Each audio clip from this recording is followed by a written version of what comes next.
So my other video, I showed you how I set up the jokes by writing the jokes down and then picking the sort of the graphics and the setup for each of the jokes, the relate portion of each of the jokes, and then the twist. That is, how do I set up the basic joke? Now I'm going to show you how I did the rendering. At first, this may seem a little bit odd that I need to create these 3 panels, but how did I actually do that? So again, so the bird is actually created in many panels. So I'm going to look at the bird in the far left here. So this bird is actually created from many parts. And what I'm going to do is I'm going to turn off the frame elements, and I'll explain what those are in a second. But I'm going to disable these for right now.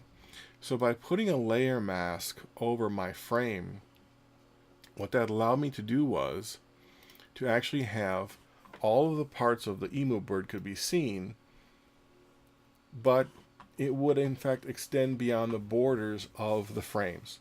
And by doing that, what ends up happening is I can position the elements that I want to without having to worry about cutting out the outside edges, because the mask is going to do that. So I'll come back to the masking in a moment.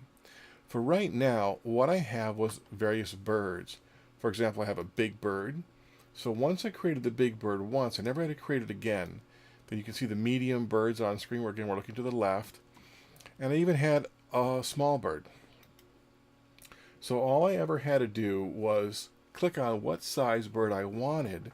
Once I created one bird with all of its parts, I had a large, small, and medium, which I can use for different effects. As you can see over here, I have the medium-sized bird is here. I used a large bird in the middle and the small bird over in this frame. So all I had to do was really just copy the frame, or should I say copy the bird size for each of the frames. And then what I did was I created the birds in such a way that they were movable. The pieces were movable. If you can see, everything is locked together except for the pupils. I wanted the pupils separate so I could move the pupils around. So I could make the bird look different at different areas. The bird can be looking straight at you, down, up, and in this case up at the thought balloons. So by creating my birds that way, it was very easy for me to quickly, remember, I'm trying to knock out a cartoon a week with my other busy schedule. This let me very quickly create the birds and duplicate them. And then I simply created each frame. Now the trick with the frames is I'm going to close this frame up. So frame 1 is the one to the far left, frame 2 is in the middle, and frame 3 is off to the right. The way I control what you see and don't see, that is, the way I cropped each of these is by not cropping them at all. So what I've done is all of the parts of the first frame, the far left frame, which is frame 1, all of those parts are contained within a group folder in Photoshop. I simply created a rectangle with a selection tool, and then chose to have that folder have a mask. And I'm going to use the control key on the Mac or PC, won't matter, and I'm going to re-enable the mask. And we'll look along the left how everything is recropped. So all these elements that are outside of the frame are still there, but they're just not visible, and that's what the mask does. Let me do that again, showing you the middle mask. Here again, everything in this second frame is contained in this folder group called frame 2.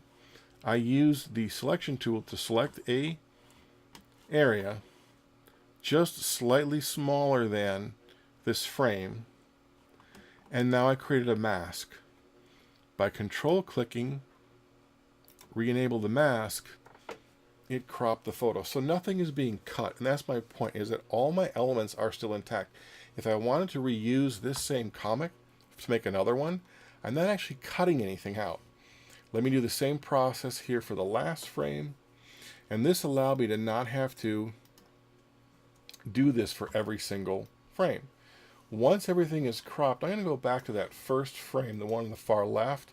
Let's say I wanted to move things around here.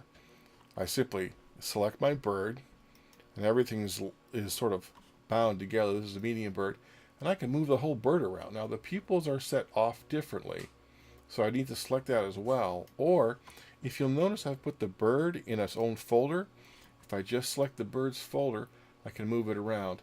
This allowed me to very quickly create comics without having to crop a lot of stuff. I simply copied the bird size I wanted, moved the pupils around, changed the text in the text balloon, and since the masks are left on all the time, I quickly had my comic completed. This allowed me to complete 54 comics in a year by writing 3 to 5 jokes every day, 3 lines per joke, choosing the best jokes out of the bunch for the next day, and then rendering it into a comic. Once I had my little emu birds set up with moving parts, it was mostly a matter of just changing the text in the text balloon and the text balloon size.